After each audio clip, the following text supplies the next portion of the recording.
જય માતાજી મિત્રો, સ્વાગત છે તમારું અમારી યુટ્યુબ ચેનલમાં। મિત્રો, આજે અમે તમને જણાવવા જઈ રહ્યા છીએ કે શ્રી રામ નવમીના દિવસે તમારે કયો એવો ખાસ ઉપાય કરવો જોઈએ જેનાથી આખા વર્ષ દરમિયાન તમારા ઘરમાં ધનધાન્યની સમૃદ્ધિ રહે તેમજ તમારા ઘરમાં સુખ શાંતિ અને સમૃદ્ધિનો વાસ રહે। ચૈત્ર મહિનાના શુક્લ પક્ષની નવમી તિથિના દિવસે ભગવાન શ્રી હરિ વિષ્ણુ નારાયણના 21મા અવતારના રૂપમાં ત્રેતા યુગમાં મહારાજ દશરથ તથા મહારાણી કૌશલ્યાના ઘરમાં મર્યાદા પુરુષોત્તમ પ્રભુ શ્રી રામનું પ્રાગટ્ય થયું હતું। એટલા માટે રામનવમીનો દિવસ સૌથી ખાસ માનવામાં આવે છે। રામચરિત માનસમાં તુલસીદાસે લખ્યું છે, નાવમી તિથિ મધુમાસ પુનિતા શુક્લ પક્ષ અભિજીત હરિપ્રીતા એટલે કે ચૈત્ર મહિનાના શુક્લ પક્ષના દિવસે બરાબર મધ્યાહનના સમયે અભિજીત મુહૂર્તમાં બપોરના 12 વાગે પ્રભુ શ્રીરામનું પ્રાગટ્ય અયોધ્યામાં થયું હતું। ત્યારથી રામનવમીનો દિવસ સૌથી મહત્વપૂર્ણ અને ખાસ માનવામાં આવે છે। અને રામનવમીના દિવસે સર્વાર્થસિદ્ધિ યોગના સાથે કેટલાક યોગ રહેશે। એ જ કારણે રામનવમીના દિવસે આપણે જો કોઈ નવું કાર્ય કરીએ છીએ, શુભ કામ કરીએ છીએ અને મંગળકારી કાર્યની શરૂઆત કરીએ છીએ તો તે સૌથી વધારે આપણા જીવનમાં લાભદાયક સિદ્ધ થાય છે। આ વર્ષે રામનવમીનો જે મહાપર્વ છે તે 17 એપ્રિલ 2021 બુધવારના દિવસે રામનવમી મનાવવામાં આવશે। અને આ દિવસે બપોરે 12 વાગ્યે પ્રભુ શ્રીરામના પ્રાગટ્ય ઉત્સવ મનાવવામાં આવશે। રામનવમીના દિવસે સૌથી પહેલા સવારે વહેલું જાગવું જોઈએ તેમજ સ્નાન વગેરે કાર્યથી નિવૃત્ત થઈને તમારા દેવી દેવતાઓનું પૂજન કરો। એના પછી ભગવાન સૂર્યનારાયણની જળ ચઢાવવું તેમજ રામનવમીનું વ્રત કરો। રામનવમીનું વ્રત હોય છે તે 3 પ્રહર સુધી જ માનવામાં આવે છે। 3 પ્રહારનો અર્થ થાય છે કે સૂર્યોદયથી લઈને લગભગ બપોરના 2 વાગ્યાની 50 મિનિટે 3 પ્રહાર પૂરા થઈ જશે। જો તમે રામનવમીનું વ્રત કરવા માંગો છો તો તમારે 3 પ્રહર વ્રત કર્યા પછી ભોજન વગેરે કરી લેવું જોઈએ। અને જો વ્રત નથી રાખતા તો તમે રામ જન્મોત્સવ પછી ભગવાનને ભોગ ધરાવ્યા પછી ભોજન વગેરે કરી શકો છો।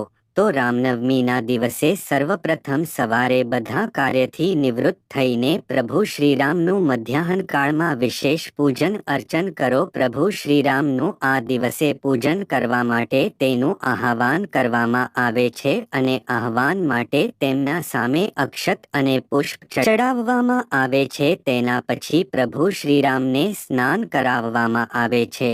4 વાર પ્રભુ શ્રીરામને સ્નાન કરાવો। પગ ધોવા માટે સ્નાન કરો તેમજ તેમના હાથ ધોવા માટે તેમના હાથમાં જળ પ્રદાન કરો। મુખમાં આચમન કરવા માટે તેમને ત્રીજું જળ અર્પણ કરો। ત્યાર પછી ચોથી વાર તેમને સર્વાંગ સ્નાન એટલે કે પ્રભુના આખા સ્વરૂપ પર સ્નાન કરાવો। તેના પછી પ્રભુને દૂધ, દહીં, ખાંડ, મધ કે તેમજ પંચામૃતથી સ્નાન કરાવો। ચંદનના જળથી સ્નાન કરાવો। અત્તરથી સ્નાન કરાવો। જ્યારે પણ આપણે અન્ય પદાર્થોથી સ્નાન કરાવીએ છીએ તો તેના વચ્ચે શુદ્ધ જળથી સ્નાન કરાવતા જાઓ અને તેના પછી પ્રભુને ચંદનનું તિલક લગાવવું। તેના પછી તેમને અક્ષત ચડાવો, પુષ્પ ચડાવો, પુષ્પમાળા ચઢાવો, તુલસી પત્ર ચડાવો અને પ્રભુ શ્રીરામની સુગંધિત અત્તર અર્પણ કરો। તેના પછી પ્રભુને સુંદર સુંદર વસ્ત્રો ધારણ કરાવો। સારી રીતે પ્રભુનો શૃંગાર કરો। આ કાર્ય તમે બપોરના 12 વાગ્યા પહેલા પૂરું કરી દો અને પછી જેવા જ 12 વાગે છે એ સમયે ભગવાનની સામે ભોગ ધરાવો। ભગવાનને સૌથી વધુ પ્રિય વસ્તુ ખીર છે। પ્રભુ શ્રીરામને ખીર સૌથી વધુ પ્રિય છે તો તમે જો વ્રત કરો છો, ઉપવાસ કરો છો તો તમે ફરાળી ખીર બનાવીને ભગવાનને અર્પણ કરો। અને જો તમે વ્રત ઉપવાસ નથી કરી રહ્યા અને પ્રભુના જન્મોત્સવ પછી તમે ભોજન ગ્રહણ કરશો તો તમે ચોખાની ખીર બનાવીને પ્રભુને અર્પણ કરો। અને ખીરની અંદર તુલસી પત્ર અને કેસર વગેરે નાખીને ભગવાનને ભોગ ધરાવવું.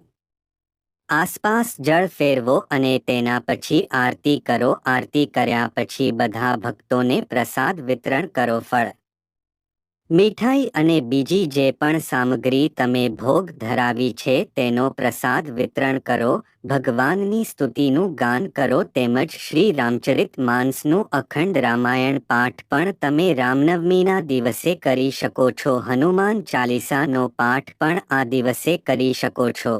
કેમ કે અયોધ્યામાં ગોસ્વામી તુલસીદાસજી શ્રી રામચરિત મહાકાવ્યની રચના શ્રી રામનવમીના દિવસથી જ શરૂ કરી હતી. એટલા માટે આ દિવસે રામચરિત માનસનો પાઠ જરૂર કરવો જોઈએ. જો આખો રામચરિત માનસ આપણે ના વાંચી શકીએ તો એક ચોપાઈ જેટલું પણ તમારાથી જેટલું પણ સંભવ હોય, તમારી પાસે જેટલો પણ સમય હોય એટલું તમે કરી શકો છો. જો તમે પાઠ નથી કરી શકતા તો તમે સાંભળી પણ શકો છો કે પછી રામ નામનું ઉચ્ચારણ પણ તમે આ દિવસે કરી શકો છો. પૂજન આરતી સંપન્ન થયા પછી પ્રભુને હાથ જોડીને પ્રાર્થના કરો કે હે પ્રભુ, તમે તો અંતર્યામી છો અને તમે સાક્ષાત વિષ્ણુ એટલે કે નારાયણના અવતાર છો. આજે અમે તમારો પ્રાગટ્ય ઉત્સવ, તમારો અવતરણ દિવસ મનાવ્યો છે.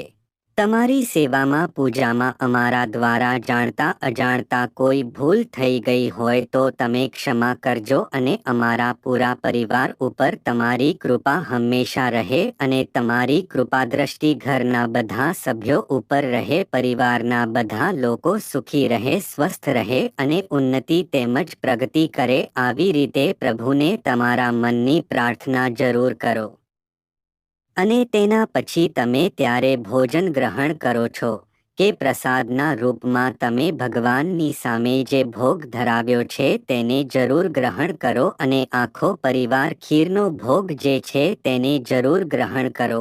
કેમ કે પ્રભુ શ્રીરામને ખીર સૌથી વધારે પ્રિય હોય છે. ખીરમાં આમ તો માતા લક્ષ્મીનો નિવાસ પણ છે અને માતા લક્ષ્મીજી નારાયણની અર્ધાંગિની છે. અને જો તમે રામનવમીના દિવસે ખીરનો પ્રસાદ ગ્રહણ કરશો તો માતા મહાલક્ષ્મીના સાથે સાથે નારાયણ ભગવાન પણ ખૂબ જ પ્રસન્ન થશે.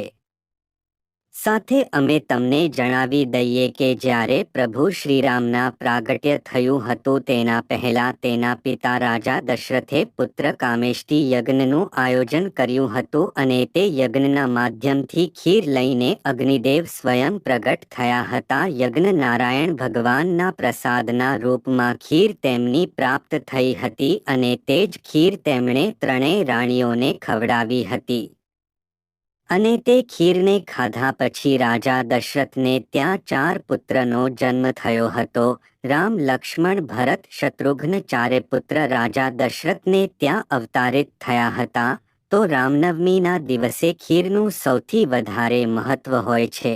એટલા માટે જો તમને તમારા જીવનમાં ધન સમૃદ્ધિ ઈચ્છો છો, વૈભવ ઈચ્છો છો, આખા વર્ષ દરમિયાન તમારા ઘરમાં ધનધાન્ય સમૃદ્ધિ રહે અને ધનની કોઈ પણ કમી ના આવે તો તમે દૂધ અને ચોખાથી ખીર બનાવીને તેમાં કેસર નાખીને અને તુલસીપત્ર નાખીને ભગવાનને અર્પણ કરો અને તમે પોતે પણ ગ્રહણ કરો. જો તમે વ્રત કરો છો, ઉપવાસ કરો છો તો તમે ફરાળી ખીર પણ આ દિવસે બનાવી શકો છો અને તેનો ભગવાનને ભોગ ધરાવ્યા પછી તમે તેને ખાઈ શકો છો.